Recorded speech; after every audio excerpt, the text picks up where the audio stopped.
Hello， 大家好，我是 Teacher Lydia， 欢迎来到国际聊天室。Hey everyone, I'm Teacher Lydia. You're listening to International Talk.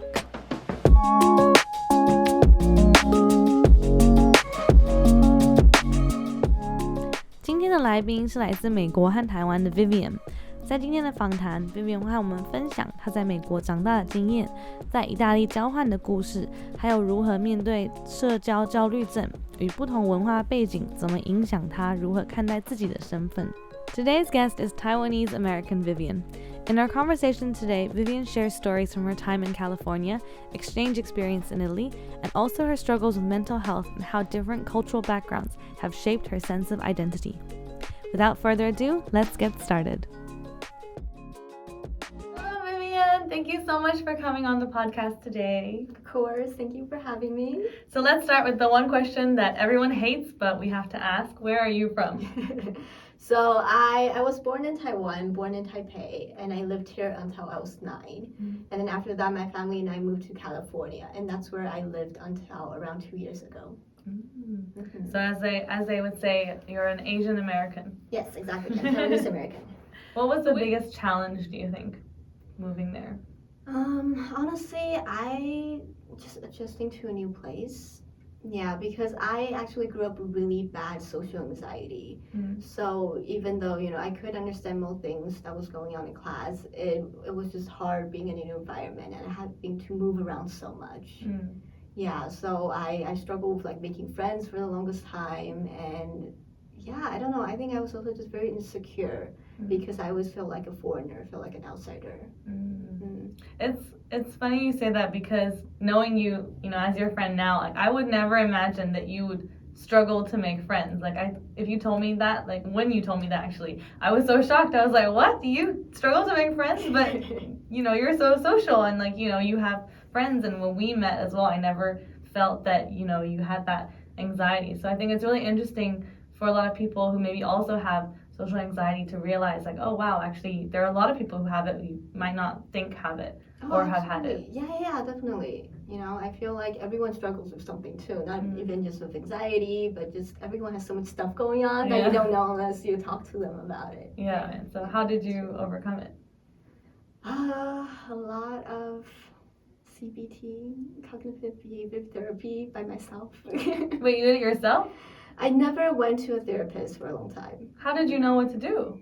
I didn't. That's why I struggled for it for so long. Yeah, because the thing with Asian parents too, it's even though they kind of knew I had anxiety, they never knew how to approach it or how to help me with this. So I remember I went to therapy once, and then after that I just stopped. They just never really made me go back again. So I didn't really start, helping myself. I'll start treating it until I was in high school, I would say. And that's only because I was able to learn more about anxiety and what it means. I think just giving it a name makes it a lot easier to combat it. How did you discover the name and all the information around it? It's just online. There's so much information online, and it's really great. I did a bunch of research. I read a bunch of books on anxiety, which really helped. Just things like that. I think that's really good advice too. I think if you are struggling with something, then take the time to learn more about it, whatever the struggle might be. But if you can research it and find other people who are going through similar things, then I think that can really help you to, like you said, label it and know how to better deal with it. Oh yeah, labeling is really important, but also like you said, right, talking to people about it. Because for the longest time, even though I knew I had anxiety, it's something that I was ashamed of, I wouldn't want to tell people about it. And I think it was really when I started talking to people about it that my anxiety got a lot better. It's not something you have to hide anymore. Right, exactly. Yeah. I think it's really empowering to be vulnerable and to be honest about your faults and your weaknesses. Yeah. I think that's amazing. I think you did an amazing job. Thank you. Having lived in so many places, so Taiwan, the US, Italy, and then back in Taiwan, how do you feel that has affected your sense of self and your identity? For a really long time, I struggled with my Taiwanese American identity, especially, while I was in Italy, a lot of people didn't really understood what it meant to be Asian American. Right? So they would always ask me questions like, oh, but where are you really from? Where are your parents from? or they would ask me like, oh, are you more Taiwanese or are you more American? And I never really knew how to answer that question because I've always been both, right? And in the US, I never really had to justify that because there are so many Asian Americans around me. So it was normal, right? People understood what it meant. But I went through a whole identity crisis while I was in Italy. And this is a thing where I'm still a little embarrassed to talk about, but I would pretend like I didn't really speak Chinese. So you could be more American? Or? Exactly, so I could be seen as more American. So even with the other international Chinese exchange students, like I would always speak in English with them. Yeah. I think it's something that's actually a lot more common than we realize, though, that you try to adjust yourself so, because you don't fit in either box. You try to adjust yourself so that you fit more in one, because you're like, well, maybe if I do this, then I'll be more from this side, or if I do this, I'll be more from that side, then I won't feel so like an outsider. Exactly. Yeah, but I just feel like it's such a shame, and I feel like I didn't really start to accept my dual identity until I got to college, and I started being a lot more involved in the Asian American community. Yeah. I think it's really cool though, because I think the U.S. is one of the few places, at least from my experience, from my knowledge, where Asian American is a community. You know, it's like we don't have Asian Europeans. Like that's not a thing. You know, it's not like I guess, yeah, it's not like a community. We would say, like, for example, growing up in Holland, we had like the Taiwanese community, but we wouldn't say we were the Asian Dutch or something like that. You know? Both of them. You always have to be one. Yeah, and it's like, oh, we're the Taiwanese community in Holland, but like we're not Dutch, we're not. But then again, yeah, it's really confusing, I think. And I think that's something that's very unique about the US is that there's a very big, Asian American community, and people will recognize that. So like you said, when you meet other Asian Americans or Taiwanese Americans, like they'll know what you're going through because they're like, oh yeah, I did the same thing. But other countries don't really have that label. So I think it's really interesting that that's such a big community in the US. Yeah, exactly. And it goes back to what we were saying about labeling too, right? So a lot of times just having that label of being Asian American, I think that really helped me accept my identity and helped me realize that I can be both. I don't have to choose either or. Yeah. Yeah, it always reminds me, whenever I talk about boxes and labels, it always reminds me of like in my university, I had one class which was like about cross-cultural management, and it was about like you had to identify which